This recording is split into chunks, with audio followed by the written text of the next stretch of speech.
வரும் 27ஆம் தேதி பீகார் செல்கிறார் முதலமைச்சர் மு க ஸ்டாலின். ராகுல் காந்தி நடத்தி வரும் வாக்காளர் உரிமை நடைபயணத்தில் கலந்து கொள்கிறார்.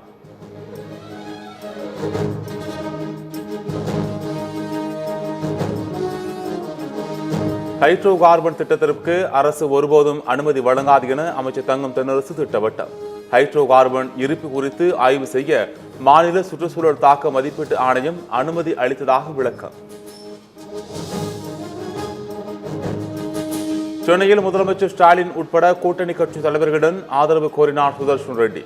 இந்தியா கூட்டணியின் குடியரசு துணைத் தலைவர் வேட்பாளர் சுதர்ஷன் ரெட்டிக்கு திருவள்ளுவர் சிலையை பரிசீலித்தார் முதலமைச்சர்.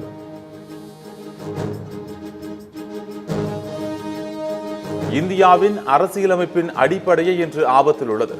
தனக்கு வாய்ப்பளித்தால் அரசியலமைப்பு சட்டத்தை பாதுகாப்பேன் என குடியரசு துணைத் தலைவர் வேட்பாளர் சுதர்ஷன் ரெட்டி வாக்குறுதி. ஆபத்தில் சிக்கியுள்ள அரசியலமைப்பை காக்க சுதர்ஷன் ரெட்டி குடியரசு துணைத் தலைவராக வெற்றி பெற வேண்டும். தமிழக மக்களுக்கு எதிராக தீமைகள் செய்துவிட்டு தமிழர் என்ற முகமூடி அணிந்து பாஜக ஆதரவு கோருவதாக முதலமைச்சர் ஸ்டாலின் விமர்சனம். பாஜகவோட தமிழ்நாட்டுக்கும் தமிழ்நாட்டு மக்களுக்கும் எதிரான அத்தனை நடவடிக்கைகளையும் செஞ்சுட்டு தமிழர் என்ற முகமுடி அணிஞ்சு ஆதரவு கேட்கிறாங்க. இதெல்லாம் ரொம்ப பழைய ட்ரிக்கு. வறுமையை பயன்படுத்தி ஏழைகளின் உடல் உறுப்புகளையே திருடும் அரசு திமுக அரசு என எடப்பாடி பழனிசாமி ஆவேசம். கிட்னி திருடிய திமுக எம்எல்ஏவுக்கு சொந்தமான மருத்துவமனை மீது நடவடிக்கை எடுக்கவில்லை என குற்றச்சாட்டு.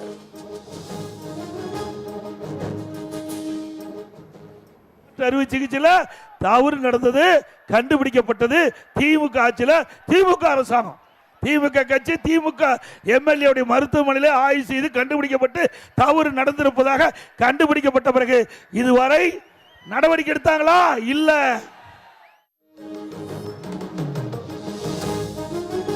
மண்ணச்சநல்லூர் அருகே விவசாயிகளின் வாழ்வாதாரம் செழிக்க காவிரி ஆற்றில் அரசி பூக்களை தூவினர் எடப்பாடி பழனிசாமி. காவிரி ஆறு செல்லும் வழியெங்கும் தடுப்பணைகள் கட்டப்படும் என விவசாயிகளிடம் வாக்குறுதி. திண்டுக்கல் அருகே அதிமுக பூத் கமிட்டி கூட்டத்தில் பேசிக் கொண்டிருக்கும் போதே சாப்பிடச் சென்ற நிர்வாகிகள். மீட்டிங் வந்தீர்களா, சாப்பிட வந்தீர்களா என கோபமடைந்த முன்னாள் அமைச்சர் நத்தம் விஸ்வநாதன்.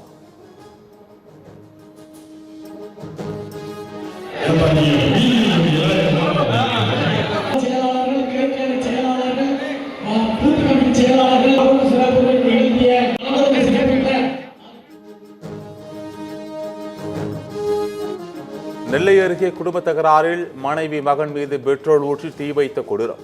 தாய் மகன் உடல் கருகி உயிரிழப்பு. தானும் தீ வைத்துக் கொண்ட தந்தை கவலைக்கிடம்.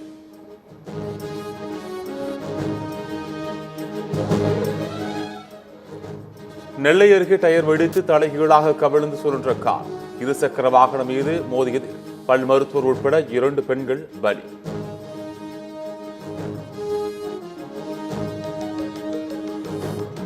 திண்டுக்கல் அருகே சிறுமலைச்செரு மலைச்சாலைகளில் வண்ணமயம். சிறகெடுத்து பறக்கும் வண்ண வண்ண பட்டாம்பூச்சிகளை பார்த்து மக்கள் உற்சாகம்.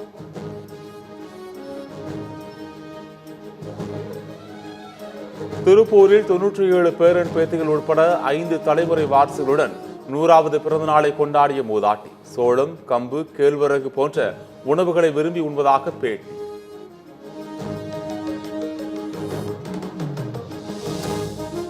தமிழ்நாட்டில் 2 இடங்களில் சதமடித்த வெயில். மதுரை, பாளையங்கோட்டையில் தலா 101 டிகிரி ஃபாரன்ஹீட் வெயில் பதிவு.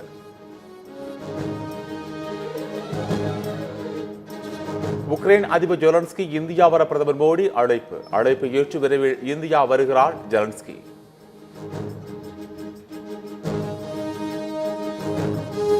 இந்திய பேட்டிங் தரவரிசையில் தடுப்புச் சுவராக திகழ்ந்தவர் புஜாரா. சர்வதேச கிரிக்கெட் போட்டிகளில் இருந்து ஓய்வை அறிவித்த புஜாராவுக்கு பிசிசிஐ புகழார்.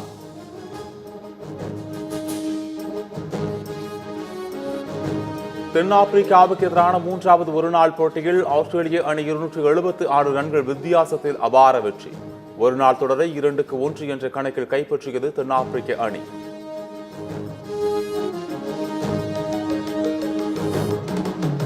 ஒருநாள் கிரிக்கெட்டில் இந்தியாவை பின்னுக்கு தள்ளி புதிய சாதனையை நிகழ்த்திய ஆஸ்திரேலியா.